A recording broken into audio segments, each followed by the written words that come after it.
Hey guys, welcome back to my channel. I'm Danielle, and today I'm going to be talking about all the new releases that I'm really excited for in February, as well as my TBR. So I'm just going to jump right on into all of the new releases that I'm excited for. I think I have like 10 on this list, and I don't know where they all came from, but apparently February is a popular new release month. So first up on February 1st, Rut Bar by Alexis B. Osborne is coming out. This is an Omegaverse. It's going to be an MMFM Omegaverse, and I'm really excited for it. It's the second in the Heatverse series, with Heat Clinic being the first book. So this one follows Veronica. She's an Omega. I guess she's a little bit of a dom, and she owns a bar. Something is going on with this bar, and an IRS agent gets sent to her to do some digging. So this IRS agent who's auditing her bar should be off limits, but he starts smelling really good, as do two of her employees, and I have a feeling I know where it's going to go from there.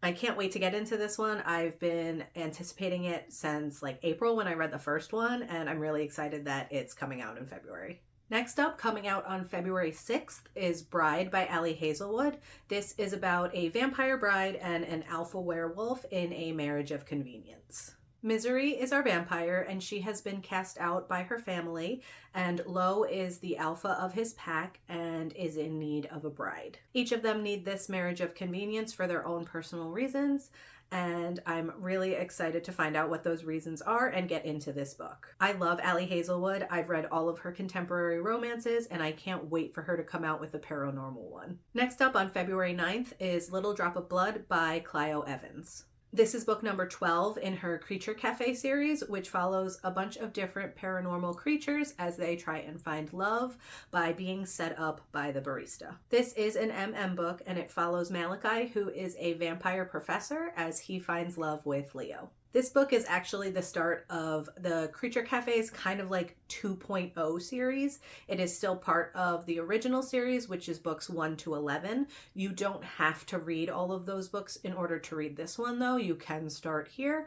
I would highly suggest reading them all, though, because I found them really, really fun. Then next up on February 12th is Courtney Can't Decide by H.L. Macfarlane. This follows Courtney, who has a problem making decisions. If she can't decide what she wants to eat that night, she won't eat anything at all. If she can't pick between two jobs that she wants to work, she picks both. So Courtney has actually attracted the attention of a wealthy businessman from London at the hotel that she works at, but the same day that she meets him, it sounds like one of her best friends tells her that he is in love with her as well. So now Courtney is going to have to pick between the two, and I guess this is going to be a fun take on a love triangle. I'm not the biggest fan of love triangles, so I hope it turns out really well, but we'll see. I'm excited to pick this one up. Then next up on February 13th, An Education in Malice by S.T. Gibson comes out. This is a dark academia tale of blood, secrets, and insatiable hungers. This follows Laura and her academic rival, Carmilla, as they are drawn into the web of their demanding poetry professor. But as their rivalry blossoms, they become entangled in a game of politics, bloodthirsty professors, and magic. They must decide how much they are going to sacrifice in their ruthless pursuit of knowledge. This one sounds really good. I read A Dowry of Blood by S.T. Gibson, and it was one of my favorites from last year. I really liked the writing style, and I'm really hoping that I love this one too. Also on February 13th, we have At First Spite by Olivia Dade.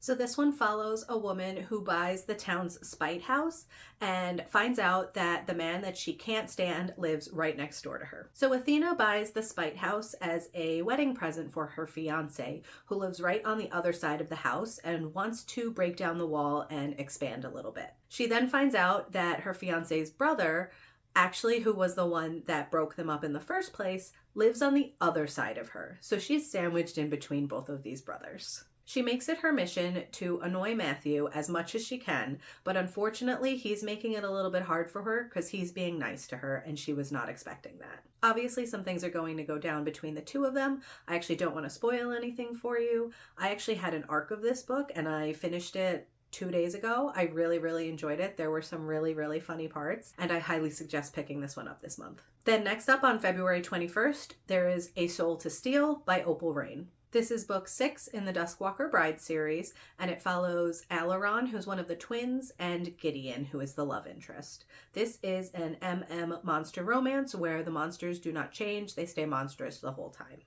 I don't really want to say much more about the plot since this is book 6. If you've read any of the other books, why are you not continuing on? I mean, come on. But you definitely should read those before you pick this one up since the story does continue on from there and you do need that backstory.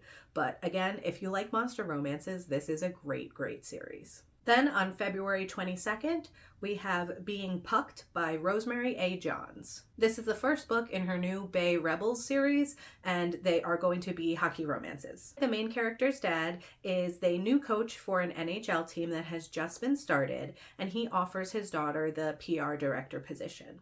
She is going to help keep the team in check and watch out for some of the players. It sounds like she's going to get together with the captain and a set of twins, so I'm really excited about that. Her job is to keep them out of trouble since their careers depend on winning this season. I can't wait to see where this goes, and I've been really, really enjoying hockey romances, so definitely add this to your list if you're looking for another one. Also on February 22nd is Tangling with the Boss by Cassie Mint. Tangling with the Boss is a steamy insta-love story with a grumpy boss who almost loses his soulmate from right out under his nose. This is a novella, so I don't really want to tell you anything more than that. Pick it up if you're interested. I really love Cassie Mint books. She is great for a quick insta-love story. Then on February 27th, we get A Fate Inked in Blood by Danielle L. Jensen. I actually haven't read the synopsis for this one at all. I've only read a couple of the taglines, so that's what I'm just going to read for you. I don't want to spoil myself for this one, so here we go. This one follows a shield maiden who is blessed by the gods. She is battling to unite a nation under a power-hungry king, while also fighting her growing desire for his fiery son. And then this is the first book in a Norse-inspired fantasy romance series. That actually sounds really good, and I'm excited to see where it goes. And then lastly, on February 29th, we have Omega Actually by R.K. Pierce. This one actually doesn't have a synopsis right now when I'm making this video. Obviously, it's going to be about omegas. I've read a couple other R.K. Pierce books before, and I've really, really enjoyed them. This one is high up on my list, so I will definitely be reading it as soon as it comes out. Those were all of the new releases that I'm really, really excited for this February. And next up, I'm just going to quickly go into the 3 books on my TBR that I really want to get read this month. First up, I have Midnight Ruin by Katee Robert. So this book follows Eurydice, Orpheus, and Charon, one of which is her ex and one of which is her new lover. There's a bit of a tumultuous situation there. I don't really want to go into it since this is book 6 in the Dark Olympus series by Katee Robert, and you really should read the others first, but I'm really, really excited for this one. I believe it is MMF. Then next up, I know I said I was really excited for Bride by Allie Hazelwood, but I also have Check and Mate by Allie Hazelwood that I want to read this month. I own all of her Book of the Month editions, and I really, really, really hope that Book of the Month does Bride as well. I am crossing my fingers for that, but I'll just have to see. This one follows Mallory, who's actually sworn off chess, but there is a tournament that she ends up having to play in to help her family. She ends up beating the notorious king killer, who's Nolan. He's really confused by being beaten by somewhat of a nobody, and he's intrigued. Mallory starts to rekindle the love she had for the game, as well as realizing that maybe the game's not the only thing on the board. This is Allie's first YA romance, and I'm excited to pick it up. I don't read YA all too much anymore, but because it's Allie, I'm definitely going to give it a try. Then lastly, I really want to read The Hurricane Wars. I really wanted to read this when it came out, but this is the Fairy Loot edition, and my copy did not come until like mid-January. I had to email them twice about it being lost in the mail. Thank God I actually got it because this thing is beautiful. I can't wait to read it. I haven't looked at the synopsis, which I feel like is a running thing for me. I'm really bad about not wanting to spoil myself for things, so I try not to look it up. But I did read the back of it, so what I will tell you is the Night Empire casts a long shadow over the land. Nothing can stay in the way of its might and power. Year by year, the hurricane wars take and take. And yet, there is hope in the darkness. One lone light stands against the empire. This just sounds really good. I feel like it's going to be right up my alley, and I really, really hope I can pick it up in February. But that's it for all the books I am really excited to get to in February. Hopefully I can get to them all. If not, I will get to them at some point this year. If you're excited for any of the same ones, let me know below. And if you have any ones that you think I should know about, please let me know about those too. But that's it for today. Thanks for watching, and I'll see you next time. Bye!